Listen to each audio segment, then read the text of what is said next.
राधे राधे भाइयों, मैं आप लोगों का रोशन मिश्रा आप लोगों को स्वागत करता हूं हमारे यूट्यूब चैनल रोशन मिश्रा 07 में। जैसे कि मैं कल एक वीडियो आप लोगों के लिए लाया था और उसमें बोला था कि मैं बिगिनर टू लेकर के प्रो लेवल एडवांस लेवल तक स्टॉक मार्केट का जो सारा चीज़ें हैं आप लोगों को एक्सप्लेन करूंगा और 365 दिन में 365 वीडियो पहले आप लोगों को सिखाऊंगा, फिर बैक टेस्ट और फिर लाइव मार्केट में जो कुछ भी होगा सब लोग साथ मिल के देखेंगे सीखेंगे।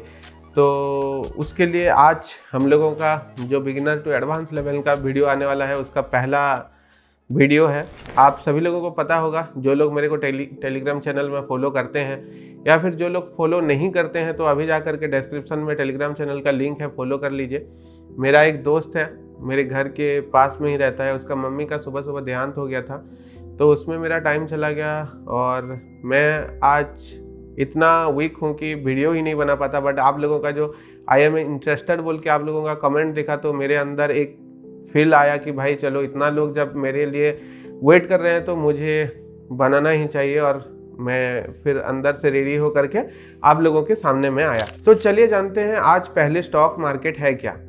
स्टॉक मार्केट समझने के लिए सब्जी का मार्केट जैसे सब्जी मार्केट होता है वैसे ही स्टॉक मार्केट होता है। सब्जी के मार्केट में सब्जी मिलता है और स्टॉक मार्केट में या फिर शेयर बाजार जो होता है शेयर मार्केट, वहाँ पे हमें स्टॉक या शेयर खरीदने के लिए मिलता है। शेयर कहाँ से आता है? जो बड़े बड़े कंपनी होते हैं वो लोग पहले बैंक से लोन लेकर के कंपनी को बड़ा करते हैं और जब उन लोगों को बिना लोन के कंपनी को और बहुत बड़ा करना रहता है तो इनिशियल पब्लिक ऑफरिंग के नाम से IPO लॉन्च करते हैं और गवर्नमेंट में रजिस्ट्रेशन करके वो लोग पब्लिक लिमिटेड कंपनी बनाते हैं और उसमें लिस्टेड करते हैं कंपनी को। NSE और BSE दो स्टॉक एक्सचेंज है जहाँ पे वो लोग उनका स्टॉक देते हैं और वो स्टॉक एक्सचेंज स्टॉक को लोगों तक पहुँचाता है, लोगों से पैसे लेकर के कंपनी तक पहुँचाता है। वहाँ पे स्टॉक खरीदारी बिकवाली होता है। तो स्टॉक मार्केट में हम लोग डायरेक्ट जा करके कोई भी कंपनी का शेयर को खरीद सकते हैं। यहाँ पे हम लोगों को मुनाफा कैसे होता है कि अगर हम लोग इन्वेस्टर है, इन्वेस्टमेंट कर रहे हैं तो हम कुछ जितना अपना पूंजी है उतना पूंजी का कुछ शेयर या स्टॉक खरीद लिए और उसमें हम कुछ हिस्सा भागीदारी बन गए कंपनी का जो भी प्रॉफिट होता है उसमें से जो अपना हिस्सा में आता है वो प्रॉफिट मिलता है। और दूसरा होता है कि डिविडेंड के माध्यम से भी हमें मिलता है। तो ये जो चीज़ है, मतलब ये जो मार्केट का लेन देन है, इसको दो इंस्टीट्यूट संभालते हैं, वो है NSE और BSE।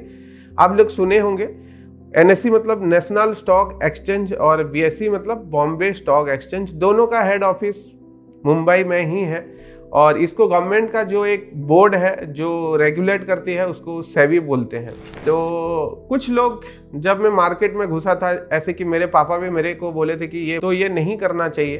तो मेरे जीजा जी क्योंकि बैंकिंग लाइन में थे तो मेरे पापा को आकर के समझाए, लेकिन हर किसी के फैमिली में ऐसा नहीं है कि वो लोग समझ सके। तो ये वीडियो दिखा देना तो वो लोग समझ जाएंगे। तो इसमें क्या होता है कि कोई भी दो नंबरी का कारोबार नहीं होता है, जो भी होता है वो रियल होता है। हम लोग पैसे देते हैं, पैसे के बदले में हम लोगों को स्टॉक मिलता है और उस स्टॉक का जैसे वैल्यू इंक्रीज होता है, बढ़ता है, वैसे हम लोगों को प्रॉफिट मिलता है। जैसे कि एक एग्जांपल दे दूं, सोना, गोल्ड हम दुकान से खरीदते हैं और गोल्ड का रेट जैसे बढ़ते जाता है हम लोग उसको बेचने के लिए जाएंगे। अगर मानकर चलो कि 70,000 80,000 चल रहा था, आज से अगर पहले देखेंगे, एक साल पहले ही, जस्ट एक साल के 8-9 महीना पहले अगर देखेंगे तो 72,000 के करीब चल रहा था और अभी वो कम से कम 1,27,000 28,000 30,000 तक जा चुका है। तो कोई अगर वो 70,000 में खरीदा होता और 1,30,000 में बेचा होता तो उसका बीच का जो मुनाफा 50% वो 50,000 उसी को मिलता। वैसे ही स्टॉक में भी बढ़ोतरी और घटोतरी लगा रहता है। जब मार्केट बढ़ रहा है तो हम लोग नीचे खरीद के कम पैसे में खरीद के उसको जब उच्च भाव में बेचेंगे तो उसमें हम लोगों को मुनाफा मिलता है। मेरे आशा है कि आप लोगों को स्टॉक मार्केट में अच्छे से समझ में आ गया होगा। तो स्टॉक मार्केट में भी आने के बाद यहाँ पे दो चीज आता है, पहला ट्रेडिंग और दूसरा है इन्वेस्टमेंट। तो इन्वेस्टमेंट मतलब एक लंबा समय के लिए हम एक अच्छा खासा फंड को, या छोटा फंड भी चलो, एक लंबे समय के लिए जो पैसा डाल के कंपनी को बढ़ने में हम सहायता करें और वहां से मुनाफा लें, तो वो है इन्वेस्टमेंट। और ट्रेडिंग ये होता है कि कंपनी में छोटा टाइम फ्रेम में हम लोग पैसे लगाएं, जैसे कि 1-2 घंटा के लिए या फिर 5-10 दिन के लिए या फिर 15-20 दिन 1 महीना तक के लिए अगर करते हैं तो ये ट्रेडिंग होता है। ट्रेडिंग होता है कि एक छोटे से अवधि में हम लोग स्टॉक को या कोई भी कंपनी का शेयर को खरीदें और बेचें या फिर बेच कर खरीदें और उसमें से मुनाफा जो बनाए, वो होता है ट्रेडिंग। और इन्वेस्टमेंट यही होता है कि हम कुछ पैसे को वहां पे डाल दें और डाल के रखें 2 साल 5 साल 10 साल के लिए, और जब वो कंपनी बड़ा हो जाए या जो अपना शेयर्स का वैल्यू है वो जब बड़ा हो जाए तब हम बेचें, इसको बोलते हैं इन्वेस्टिंग। तो कल हम लोग जाएंगे ट्रेडिंग की ओर। इन्वेस्टमेंट में मैं उतना माहिर नहीं हूं, तो इन्वेस्टमेंट में उतना अच्छे तरीके से आप लोगों को नहीं सिखा पाऊंगा, बट पहले ट्रेडिंग जानते हैं, क्योंकि ट्रेडिंग से थोड़ा बहुत पैसे बनाते जाएंगे और इन्वेस्टमेंट करते हुए जाएंगे। पहले कोई भी मार्केट में आता है तो एक ट्रेडर के हिसाब से एंट्री करता है और धीरे धीरे वो भी एक इन्वेस्टर बन जाता है। तो आज के लिए इतना ही, चलिए मिलते हैं फिर हम लोग कल, तब तक के लिए राधे राधे।